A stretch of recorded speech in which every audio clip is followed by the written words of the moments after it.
ಅಪ್ಪಿಕೊಂಡ ಮೇಲೆ ಏನೇನ್ ಕರ್ಮ ಬರುತ್ತೋ ಅದೆಲ್ಲ ನಿಮ್ ಕರ್ಮ. ಒಂದೇ ನಿಮಿಷ. 56ನೇ ಇಸ್ವಿನಲ್ಲಿ ಹಿಂದೂ ಪರ್ಸನಲ್ ಲಾನ ಟಿಂಕರಿಂಗ್ ಮಾಡಿದಾಗ ಯಾರೊಬ್ರು ಚಕಾರ ಎತ್ತಲಿಲ್ಲ. ಆಯ್ತಲ್ಲ, ತಾವು ಸ್ವಲ್ಪ ಚರಿತ್ರೆ ಹಿಂದಕ್ಕೆ ಹೋಗ್ಬೇಕು. 50ನೇ ಇಸ್ವಿನಲ್ಲಿ ನಾವು ನಮ್ಮ ಕಾನ್ಸ್ಟಿಟ್ಯೂಷನ್ ಅನ್ನ ಒಪ್ಕೊಂಡ್ವಿ. ಅದಕ್ಕೆ ಮುಂಚೆ ಸಾಕಷ್ಟು ಚರ್ಚೆ ಆಗಿತ್ತು. ಕಾನ್ಸ್ಟಿಟ್ಯೂಂಟ್ ಅಸೆಂಬ್ಲಿ ಇತ್ತು, ಪ್ರತಿ ಭಾಗಗಳನ್ನ ಚರ್ಚೆ ಮಾಡಿದ್ರು, ದೇಶದ ಉದ್ದಗಲದ ಮುತ್ಸದ್ದಿಗಳನ್ನ ಕರೆಸಿ ಅದ್ರ ಬಗ್ಗೆ ತೀರ್ಮಾನ ಆಯ್ತು. ಸೊ ಭಾರತದ ಸಂವಿಧಾನ ರಚನೆ ಆಯ್ತು. ಅವ್ರು ಅದನ್ನ ಕೊಟ್ರು ನವೆಂಬರ್ನಲ್ಲಿ. ನಂತರ ನಾವು ಅದನ್ನ ಒಪ್ಕೊಂಡ್ವಿ, ಸರಿಪಡಿಸ್ಕೊಂಡ್ವಿ. ಆಯ್ತಲ್ಲ, ಅಪ್ಕೊಂಡಾಯ್ತು. ಅಪ್ಪಿಕೊಂಡ ಮೇಲೆ ಏನೇನ್ ಕರ್ಮ ಬರುತ್ತೋ ಅದೆಲ್ಲ ನಿಮ್ ಕರ್ಮ. ಒಂದೇ ನಿಮಿಷ ಅಲ್ಲಿಗೆ ನಿಲ್ಲಲ್ಲ. 56ನೇ ಇಸ್ವಿನಲ್ಲಿ ಯಾಕದನ್ನ ಕೈ ಹಾಕಿದ್ರು ಅನ್ನೋದಕ್ಕೆ ನಮ್ಗೆಲ್ಲೂ ಸಿಗ್ತಾ ಇಲ್ಲ. ಆಬ್ಜೆಕ್ಟ್ ಅಲ್ಲೂ ಸಿಗ್ತಾ ಇಲ್ಲ, ಎಲ್ಲೂ ಸಿಗ್ತಾ ಇಲ್ಲ. ಯಾಕೆ ಅಂತ, ಕ್ರಿಶ್ಚಿಯನ್ಗೆ ಅಪ್ಲೈ ಆಗ್ತಕ್ಕಂತ ಕಾನೂನನ್ನ ಮುಟ್ಲಿಲ್ಲ, ಮುಸಲ್ಮಾನರ ಕಾನೂನನ್ನ ಮುಟ್ಲಿಲ್ಲ. ಹಿಂದೂ ಲಾ ಏನಿತ್ತು, ಓಲ್ಡ್ ಹಿಂದೂ ಲಾ, ಅದಕ್ಕೊಂದಕ್ಕೆ ಮಾತ್ರ ಕತ್ರಿ ಹಾಕಲ್ಪಡ್ತು.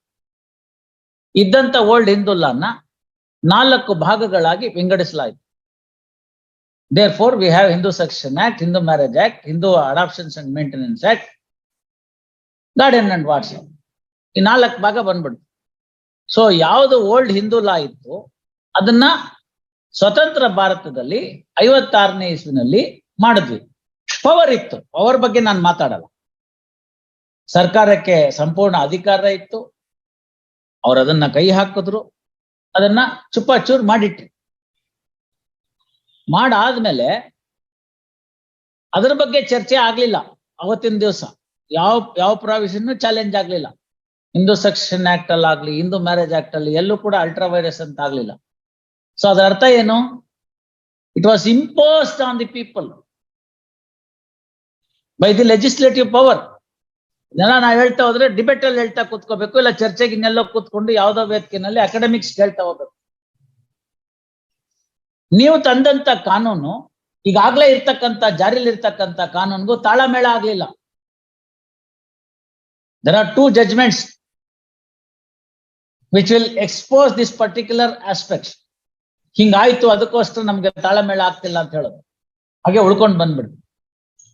ಆಯ್ತು, ಅದನ್ನೇನೋ ಒಪ್ಕೊಂಡ್ರು, ಮಾಡ್ಕೊಂಡ್ರು, ಏನು ಹೇಳಿಲ್ಲ. ನಂತರದಲ್ಲಿ ಏನಾಯ್ತು? Even today I saw a news, central government filing an affidavit to the Supreme Court. No, you can't direct me to form a uniform civil code. Whenever it is advantageous, the same central government says, yes, uniform civil code is the only answer for this. Today, when the Supreme Court says, why don't you? No, you can't direct me. It's for me. ಮತ್ತೆ so ಅದರಿಂದ ಏನಾಗಿತ್ತು, ಯಾವಾಗ ನೀವು ಕಾನೂನನ್ನ ನಿಮ್ಮ political agenda ಮಾಡ್ಕೊಂಡ್ರಿ, ಅವತ್ತಿನ ದಿವಸ ಇಂಥ ಡಿಸಾಸ್ಟ್ರಸ್ ರಿಸಲ್ಟ್ ಬರಕ್ ಶುರು ಆಯ್ತು. ಹಾಗಾದ್ರೆ ನೀವು ಕೇಳ್ಬೋದು 89 ಅಂತ. 89 ಏನು ಹೊಸದಲ್ಲ. ಅಟ್ಲೀಸ್ಟ್ ಕರ್ನಾಟಕಕ್ಕೆ ಮೈಸೂರು ಮಹಾರಾಜರು Hindu women's right to property act 1933 ಆಗ್ಲೇ ಇಟ್ಟಿದ್ರು. In fact this court has appealed in good number of cases, even in the recent past. ಅದರಿಂದ ಇದೇನು ಹೊಸದಲ್ಲ. ಹೆಣ್ಮಕ್ಳು ಕೊಡ್ಬೇಕಾದಂತ ಸ್ಥಾನಮಾನ, ಅವ್ರು ಕೊಡ್ಬೇಕಾದಂತ ಹಕ್ಕನ ಬಗ್ಗೆ ಹೇಳ್ತಕ್ಕಂಥ. ಈಕ್ವಲ್ ಹೌದಾ? ಅದಕ್ಕೆ ಸಂಬಂಧಪಟ್ಟಾಗೆ ಸೆಕ್ಷನ್ 6 ಅವೆಲ್ಲ ಅಮೆಂಡ್ಮೆಂಟ್ ಆಯ್ತು. ಅಷ್ಟೆಲ್ಲ ಬರ್ದಂತ ಸ್ಟ್ಯಾಚ್ಯೂಟ್ನವರು it shall affect from such and it shall come into force from such and such a day ಅನ್ಬಿಟ್ಟಿದ್ರೆ ಮುಗ್ದೋಗ್ತದೆ. ಯಾಕೆ ಬರ್ಲಿಲ್ವೋ ದೇವ್ರಿಗೆ ಗೊತ್ತು. ಅದಕ್ಕೆ 28 ಆಗಿ ಫೈನಲಿ ವಿನೀತಾ ಶರ್ಮಕ್ ಬಂದು ನಿಂತಿದ್ದೀವಿ. ಅವರು ಈಗ ಉತ್ತಮ್ ಕೊಟ್ಟಿದ್ದಾರೆ ಅವ್ರ ಕಂಪೈಲೇಷನ್ ಅಲ್ಲಿ. ಆಯ್ತಲ್ಲ, ಏನ್ ಬೆಲೆ ಕೊಡ್ಬೇಕು ಅದಕ್ಕೆ ಕೊಡೋಣ. Order of the honourable supreme court, Article 141, binding precedent. High Court is an inferior court. Absolutely, there cannot be any dispute whatsoever on those aspects of the matter. ಮುಗಿತಲ್ಲ ಅಲ್ಲಿಗೆ. ಅಲ್ಲಿ ಬಂದಿರತಕ್ಕಂಥ ತಾಕ್ಲಾಟಗಳಿಗೆ ಯಾವಾಗಾಯ್ತು, ಲೆಜಿಸ್ಲೇಷನ್ ಮಾಡಿದಾಗಲಿ, 2005 ಅಮೆಂಡ್ಮೆಂಟ್ ಮಾಡಿದಾಗಲಿ, ಅಥವಾ ನಾವು 89ರಲ್ಲಿ ತಂದ 92ರಿಂದ 94ರಿಂದ ನಾವು ಆಚರಣೆಗೆ ತಂದ್ವಲ್ಲ, ಮದ್ವೆ ಆಗದೆ ಇದ್ದವರು ಮದ್ವೆ ಆದವರು ಅಂತ, ಅದಕ್ಕೆ ಸಂಬಂಧಪಟ್ಟಂತೆ ಆಗ್ಲಿ, ಆ ಹೆಣ್ಣು ಮಗಳನ್ನ ತಂದೆ ಮನೇಲಿದ್ದಾಗ ನೋಡ್ಕೊಂಡ ರೀತಿ, ಅವರ ಮದ್ವೆ ಕಾಲಕ್ಕೆ ಕೊಟ್ಟಂತ ಇತ್ಯಾದಿ ಇತ್ಯಾದಿ ಇವುಗಳನ್ನೆಲ್ಲ ಗಣನೆಗೆ ತೆಗೆದುಕೊಳ್ಳೇ ಇಲ್ವಲ್ಲ. ಈಗ ಅವನ ಮಗ ಅಣ್ಣನೋ ತಮ್ಮನೋ ಇರ್ತಾನೆ ಅಂತ ಇಟ್ಕೊಳ್ಳೋಣ, ಅವನು ಹೇಳ್ತಾನೆ ಅಲ್ವೇ ಅವತ್ತು ನಮ್ಮ ಮನೆಯಿಂದ ಎಲ್ಲ ಬಾಚ್ಕೊಂಡೋಗ್ಬಿಟ್ಟು ಇವಾಗ ಆಸ್ತಿಗೂ ಬರ್ತಿಲ್ಲ. ಇದ್ದಂತ ನಾಗರ ಪಂಚಮಿ ಕರೆದು ಬಾ ತಂಗಿ ಅಂತ ಹೇಳೋ ಅಂಥದ್ದು ಹೊರಟೋಯ್ತು.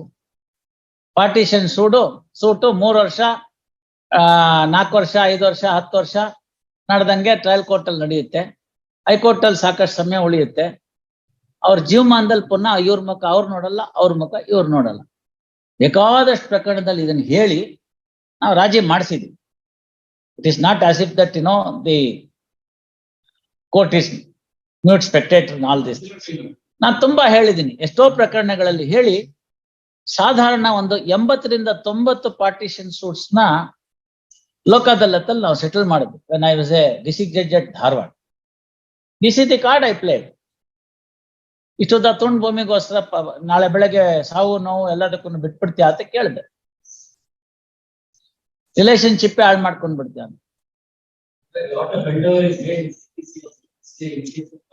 ಅಲ್ಲ, ನೀವು ಈ ತರ ಕಾನೂನಲ್ಲಿ ಕೊಟ್ಬಿಟ್ಟು ಮೈಸೂರು ಪಾಕ್ ತೋರಿಸ್ಬಿಟ್ಟು ಬರೀ ಚಾಕ್ಲೇಟ್ ಅಡ್ಜಸ್ಟ್ ಆಗು ಅಂದ್ರೆ ಒಳ್ಳೆ ಚೆನ್ನಾಗಾಯ್ತಲ್ಲ.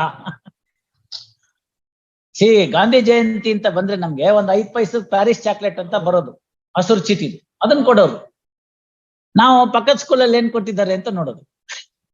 We are not satisfied with Paris chocolate. U C, ಯಾವ್ದೋ ಸ್ಕೂಲಲ್ಲಿ ಲಾಡು ಕೊಟ್ಟಿದ್ದಾರೆ, ಓ ಆ ಸ್ಕೂಲ್ ದೊಡ್ಡದೇನೋ. ಗಾಂಧಿ ಜಯಂತಿಗೆ ಒಂದು ಲಾಡು ಕೊಟ್ರೆ ಸ್ಕೂಲ್ ದೊಡ್ಡದಾಗೋದಾದ್ರೆ ಇನ್ನೊಬ್ರು ಸ್ವೀಟ್ ಬಾಕ್ಸೇ ಕೊಡ್ತಾರೆ. ನೀವು ಅದನ್ನೆಲ್ಲ ಆಸೆ ತೋರಿಸ್ಬಿಟ್ಟು ಸೆಕ್ಷನ್ 6 ಆಸೆ ತೋರಿಸ್ಬಿಟ್ಟು 89 ಮಾಡ್ಕೊ ಅಂದ್ರೆ ಯಾರು ಬರ್ತಾರೆ? ಆಗಲ್ಲ ಅದು. ಹಾಗಾಗಿ practicality ನೋಡ್ಬೇಕಾಗತ್ತೆ.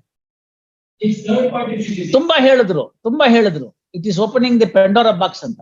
Y for that matter the first decision by this court on the amended section 6 was Suglamma's case by Justice Jagannath. Then it's well we said that it is going to open the Pandora box. So ಅದ್ರ ಹಾಕ್ತಾರೆ case, ಏನ್ ಮಾಡಕ್ ಬರುತ್ತೆ? So ಅದನ್ನ ಆ ಕಡೆ ಅದು ಇನ್ನೊಂದನ್ನೇ ಭಾಗ ಆಗ್ಬಿಡುತ್ತೆ. ಕೃಷ್ಣಮೂರ್ತಿಗಳು ಹೇಳಿದಾಗ ಒಂದ್ ಪಾಯಿಂಟ್ ಇದೆ, ನೀವೆಲ್ಲ ಡಿಸ್ಕಷನ್ ಮಾಡ್ಬೇಕಾದ್ರೆ ಮೊದಲನೇ ಪಾಯಿಂಟ್, ಮೊದಲನೇ ಗೇಟು ಜಾಯಿಂಟ್ ಫ್ಯಾಮಿಲಿ ಅಂತ ಆಯ್ತಾ, ಅದನ್ನ ಗೆಟ್ ಓವರ್ ಮಾಡಿ. ಅನ್ಫಾರ್ಚುನೇಟ್ಲಿ ಅವ್ರಿಗಿರ್ತಕ್ಕಂಥ ಕೇಸ್ನಲ್ಲಿ ಅವ್ರದೇ ಆದ ಕೆಲವು ನ್ಯೂನತೆಗಳಿದೆ, ಅದು ಅವ್ರಿಗೂ ಗೊತ್ತಿದೆ. ಆ ಭಾಗನ ಅವರು ತಿಳಿಸ್ಬಿಟ್ಟಿದ್ದಾರೆ as a good counsel, wise council.